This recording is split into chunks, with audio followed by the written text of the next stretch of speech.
Bonjour, dans cette nouvelle vidéo, je vais vous montrer comment réaliser cette boule à facettes avec ce motif étoilé que nous allons réaliser de A à Z car il n'existe pas dans notre base de données. Nous allons l'enregistrer comme un patron et comme ça vous pourrez l'utiliser ultérieurement. Tout d'abord, je vais prendre une page blanche et ensuite je vais venir me connecter au programme Corel en cliquant sur le petit pinceau. Voilà, la connexion est faite et vous voyez ici que vous avez un petit menu déroulant. Parfois, il se trouve aussi sur la gauche avec des symboles. Donc là, j'ai un symbole de carré, mais vous voyez qu'il y a une petite flèche. Donc si je viens cliquer, j'ai d'autres possibilités qui s'affichent. Et là, je vais prendre mon étoile. D'office, elle a 5 branches, mais moi, j'en veux 4. Donc je viens modifier en cliquant sur le petit curseur ici. Et je vais venir tirer avec ma souris me créer une jolie étoile. Alors ici les proportions s'affichent, donc moi je vais lui mettre, pour simplifier, je vais la mettre à 40 mm, qu'elle soit bien proportionnée. Ici aussi 40, voilà. Et là en fait il faut que le petit canal soit ouvert pour qu'on puisse modifier la largeur et la hauteur séparément. Maintenant, pour que ce soit plus visible, je vais vous la colorer en venant tout simplement cliquer sur une couleur. Voilà, elle se met. L'intérieur c'est coloré et puis la ligne extérieure ne m'intéresse pas.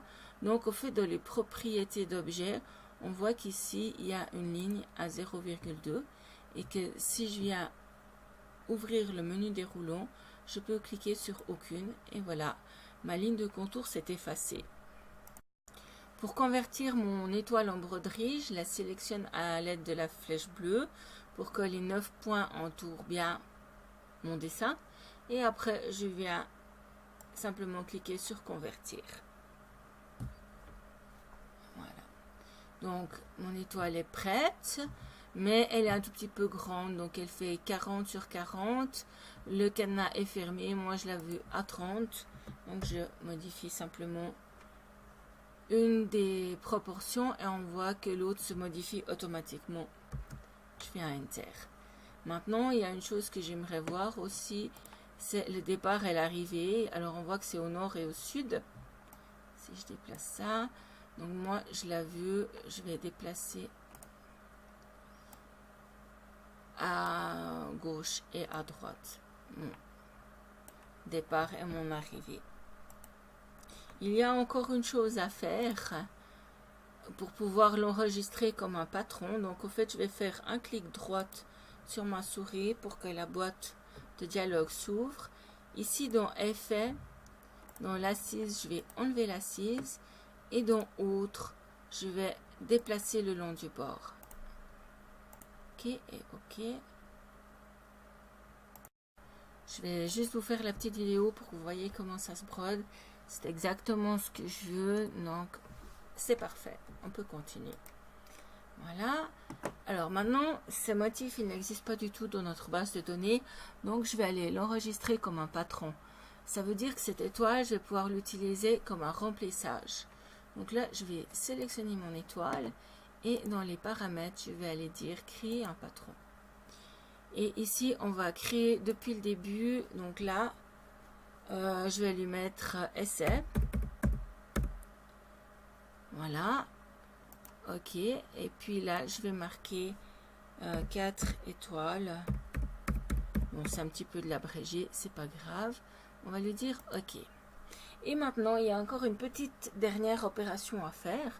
C'est qu'on va traverser de part en part. On va venir faire un clic ici, un clic gauche, et on va venir traverser notre étoile avec un deuxième clic. Et voilà, notre étoile est créée comme un patron. Donc cette étoile, je vais pouvoir la réutiliser pour faire un remplissage. Donc je vais la déliter, pardon, faut que je revienne sur mon canevas, je la delete. Et maintenant, je vais aller faire un simple rectangle, un grand rectangle. Voilà, on va juste l'améliorer avec le faire assez grand pour que vous voyez bien. Parce que cette étoile-là, elle va quand même prendre de la place. Hop, voilà. Et là maintenant, je vais venir cliquer avec un clic droite sur ma souris. Donc là, je suis directement sur patron, mais des fois, on est sur une autre. Vous pouvez toujours venir chercher patron. Et là, je vais sélectionner. Donc là, de nouveau, un petit menu déroulant. J'ai fait essai. Voilà, et je vais retrouver ma petite étoile. Donc là, je vais lui dire OK. Là, on voit qu'elle est toujours à 30 mm, mais moi, je vais la mettre à, on va mettre à 15. Je vais changer tous les paramètres pour que ce soit à 15.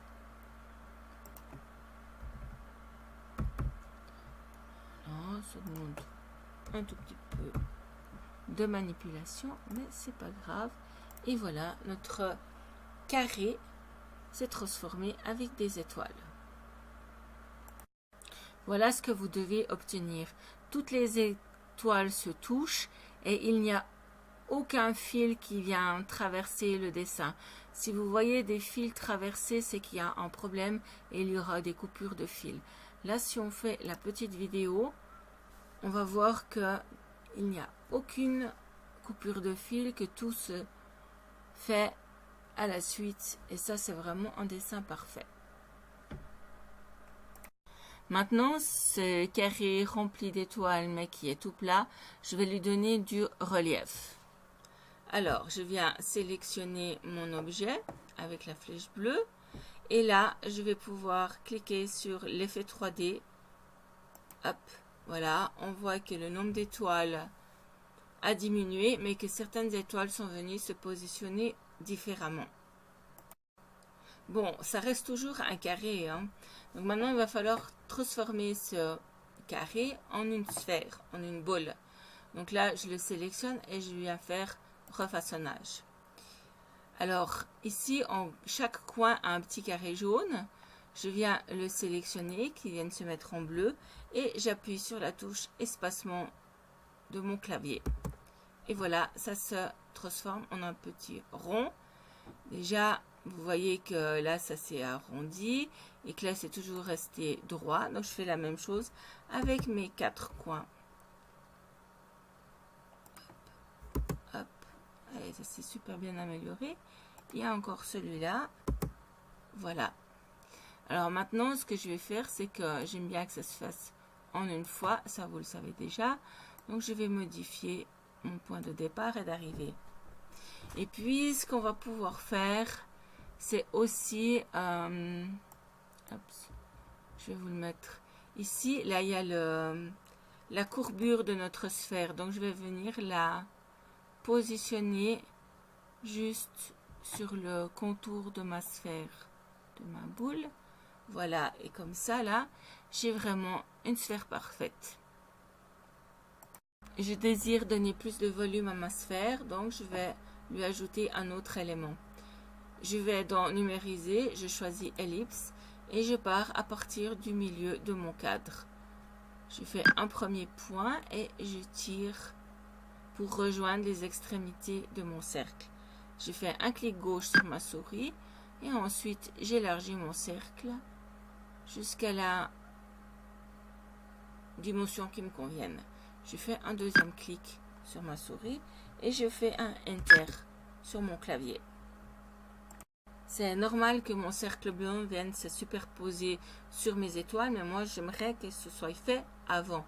Donc je viens le sélectionner et je le repousse à l'aide des petites flèches. Comme ça, mon fond blanc sera fait avant mes étoiles. Maintenant, comme je vais me consacrer juste à mon fond blanc, je vais masquer. Alors, je fais un clic droit sur ma souris et je viens simplement masquer l'élément que je n'ai pas besoin. Ok, je sélectionne mon fond blanc et je vois qu'ici l'icône, la fonction du remplissage contour peut être activée. Donc, je viens faire un clic gauche. Voilà. on voit que mon point s'est vraiment métamorphosé avec un début et une fin sur de gauche à droite. Maintenant, ça, j'ai envie de lui donner une autre inclinaison, parce que ça, c'est un tout petit peu trop banal. Donc là, je peux venir le modifier à 45 degrés pour avoir une autre inclinaison. Et ce que j'aime bien, là, je trouve que c'est un tout petit peu serré. Donc là, je peux faire un espacement de points à 4. Ça fait quelque chose de nettement plus joli. Voilà. Alors avec cette fonction, en fait, on peut pas beaucoup interagir avec le départ et l'arrivée. L'arrivée, j'arrive pas à la modifier. Le départ, oui, je peux modifier un tout petit peu. Voilà, mais ça n'a pas grand intérêt. Pour avoir un bon aperçu de mon dessin, je vais démasquer mes étoiles. Donc je fais de nouveau un clic droite sur ma souris et je viens démasquer. Non, c'est un clic gauche pour démasquer, pardon. Alors là, on voit que c'est joli, ça me plaît. Par contre, les bords, c'est pas net. Donc là, je vais venir lui ajouter une ligne de contour. Je viens de éditer, je viens cliquer dans couleur et décalage. Ici, un contour d'objet. Ici, il y a un menu déroulant. Par exemple, si je veux lui faire une ligne satin, je viens choisir ma ligne satin. Voilà. Mais ça, par contre, je trouve que ça ferme trop ma boule.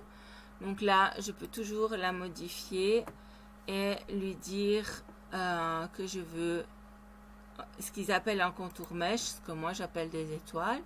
Et là, je peux venir sélectionner les étoiles que j'aime. Je fais un appliquer, voilà. Là, vous voyez qu'on a des petites étoiles qui viennent compléter. Je peux toujours encore les agrandir jusqu'à, on va essayer à 5, voir ce que ça donne. Mais ça, après, c'est à vous de jouer avec. Ouais, ça se fait un petit peu grand. Donc, on va les mettre à 4,5. Je pense que ça donnera quelque chose de très sympa. Appliquer. Voilà. Hop. Voilà. Et là, il y a déjà, ça me donne quelque chose qui me plaît bien. Par contre, maintenant, je ne sais pas si vous vous souvenez, on avait modifié nos points de... Je vais masquer ça. Masquer. Là, je vais voir où sont mes... Ah ouais. Là où est mon point de démarrage, mais là, ma fin, elle est ici. Donc là, moi, je l'ai vu vraiment à l'opposé, donc au sud. Et là, ce qu'on va faire, si vous faites votre bordure de la même couleur, il ne faut pas qu'il y ait de coupure de fil. Donc ici, c'est un petit peu difficile à voir. Je vais essayer de la mettre dans une autre couleur pour qu'on voie. Et là, si je vais masquer les autres, voilà, je vais juste voir à partir de où, voilà, elle part ici. Donc, en fait, je ne sais pas si vous vous souvenez, mais notre fin de sphère d'étoile se trouvait là, au sud. Donc là, si je fais un refaçonnage, hop, il faut juste il faut trouver, voilà, on la distingue péniblement. Non, c'est pas ça. Hop. En fait, ce que je vais faire, c'est que je vais la faire tourner jusqu'à ce que mon départ se trouve ici. Donc, je vais la faire tourner. Je vais voir dans quel sens elle tourne. Ouais. Voilà, on voit que la croix... Je pense, voilà, vous voyez que maintenant que la croix se trouve vraiment bien au sud. Donc, Si je fais, voilà, c'est parfait. C'est tout à fait ce que je veux. Et maintenant, eh ben, cette ligne, je peux la mettre en jaune et comme ça, je n'aurai plus de coupure de fil. Et si je démasque tout, voilà ce que ça peut donner. C'est la fin de ce tuto. J'espère que ça vous a plu et que vous vous amuserez bien à faire de jolies créations. Au revoir, à la prochaine.